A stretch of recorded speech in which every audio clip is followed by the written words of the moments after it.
بسم الله الرحمن الرحیم. دوستانو، په ایکسل پروګرام کې درته یو مهم ټریک ښیمه د سیریل نمبر باره کې. اتومات سیریل نمبر په څو طریقو سره راوړلی شو. دغه تاسې ته زه 4 طریقې ښیم، مهمې طریقې دي چې دغه طریقې باندې تاسې ځان پوی کوي. راځو دغه کم لیکل چې ما کړي زه دا پاکومه دي ځنه هر یو طریقه تاسې ته ښیم. لومړی بیسیک یا ساده لار یا طریقه ده چې تاسې د کیبورډ نه ولیکئ 1 2 او دا مو سلیکټ کړه او دې ځای نه چې دی انتخاب کړئ او دا کونج کې کله چې دی باندې کلیک وکړئ او داسې کلیک ونیسئ ډریګ یې کړئ لاندې کومې ساحې پورې چې نمبر وي هغه راوړئ. دویمه طریقه چې کوم ده هغې ته وایي انټرمیډیټ یا منځنۍ لاره، یعنې لږ مطلب د دې نه یو څه دغه د اتومات ده. تاسې به دلته ولیکئ مساوي، بیا به ولیکئ چې رو پسې به شفټ 0 ووهئ، دا قوس به بند کړئ، ماینس اوس دلته موږ سره پاسه څو روګانې دي ګوره 1 2 3 نو 3 به ورته ولیکو. نو زمونږ -3 مې چې ولیکل نمبر به د 1 نه شروع شي. ګوره نمبر د څو نه شروع شو؟ د 1 نه شروع. بیا دې کونج کې ډریګ ونیسئ لاندې راوړئ، موږ سره نمبر چې دی راغی. دریمه طریقه چې د ایډوانس طریقه ده، ایډوانس یا پرمختللې طریقه ده. څه کار کوي؟ مثلا ته وایې که چېرته دې نوم کې زه لیکل کومه نمبر دې راځي، که نوم خانه تشه وي خالي وي نمبر دې نه راځي، نو تاسې به دلته ولیکئ مساوي، وبه لیکئ اف که چیرې دغه D3 دا خانه دا خلاف یا نامساوي وه د خالي سره، نو کامه دلته به داسې ولیکئ کاونټ A دا مو ولیکه. دې نه وروسته به تاسې چې کوم دی دلته ولیکئ. زه به لږ دا زوم کوم داسې چې تاسې ته ښه ښکاره شي.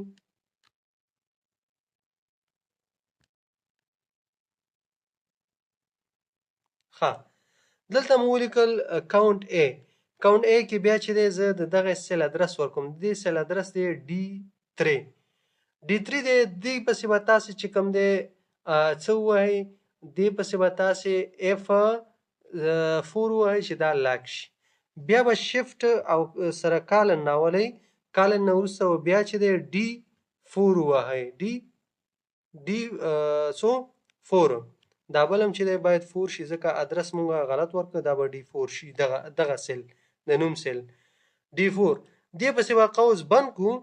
ګورئ ویلیو اف ټرو دا خو دا شو. که چېرته بیا کامه ورکړو ویلیو اف فالس، کله چې فالس شي بیا دې ماته خالي پرېږدي، ډبل کوټیشن انټر یس. کله چې دا یس کوي دې ځای نه دا فرموله داسې ډریګ کوي په ټولو باندې لاندې راوړئ. اوس که نومونه لیکئ، فرض مثال زه لیکم چې واحد، فاروق، جمیل، خلیل، وسیم، شفیق، کریم، نور، خالد. ګوره اتومات نمبر راځي. بله ایډوانس پرو طریقه ده. په هغې کې څه کار کوئ؟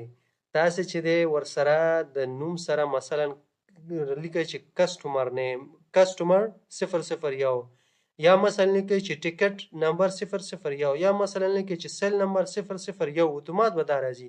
څه طریقې سره؟ زه به دا طریقه تاسې ته وښیمه. ګورئ کله چې تاسې ولیکئ مساوي اف که چیرې دغه د نوم خانه دا خلاف د خالي وه، مطلب خالي نه وه، نو بیا څه کار وکړه؟ بیا چې دلته ډبل کوټیشن مثلا زه کسټمر راوړم، زه ورسره لیکم چې CUS کسټمر، دا لنډیز لیکم، بیا به ډبل کوټیشن ورکوئ، بیا به شفټ او سره د اینډ علامه راوړئ اینډ. بیا به ولیکئ ټیکس فنکشن مو ولیکه، ټیپ پسې وهئ، بیا لیکئ کاونټ A مو ولیکه. اوس راځو بیا د همدغه سیل ادرس مونږ بیا ورکو. دا سیل ادرس د دې سیل ادرس پسې به مونږ F4 ووهو. صحیح شو؟ بیا به چې دی کالن ورکو. کالن نه وروسته F4 چې دی دې پسې ونه وهل شو، F4 به زه دلته پریس کړم چې دا لاک شي. بیا به کالن ورکو.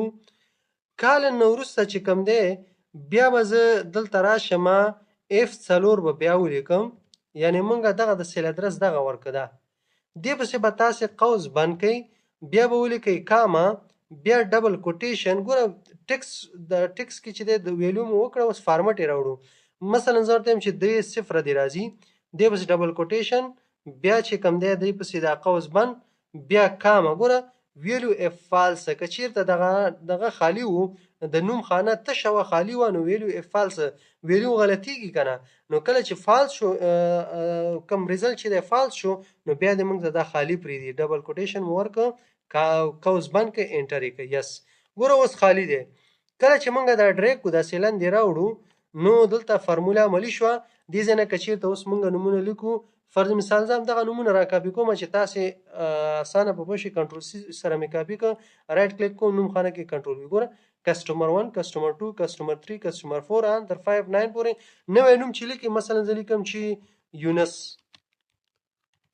یونس کریم زاهد شریف ګوره نومونه چې لیکو اتومات ورسره دا نمبر راځي که چېرته تاسې غواړئ چې کسټمر په ځای نه تاسې مثلا کسټمر په ځای ورته لیکئ چې سیل نمبر داسې هم لیکلی شئ مثلا یوازې اس لیکئ چې سیل نمبر که ډش ورکئ لږ جدا کوئ هم کولی شئ ګوره سیل نمبر ډبل کلیک کوئ ورباندې دې ټولو باندې هم دا اپلای شو یعنی هر یو حرف هر یو توری ته دلته کولی شي چې دغه ځای کې ولیکي او دغه کم نمبر چې دی دا ایډوانس پرو طریقې سره راوړي نو که چیرته دغه طریقې مو خوښه شوي ویډیو لایک کړئ د ملګرو سره شیر کړئ او دغسې معلوماتي ویډیوګانو لپاره زموږ یوټیوب چینل سبسکرایب کړئ فیسبوک پاڼه فالو کړئ مننه خوشحاله اوسئ السلام علیکم ورحمت الله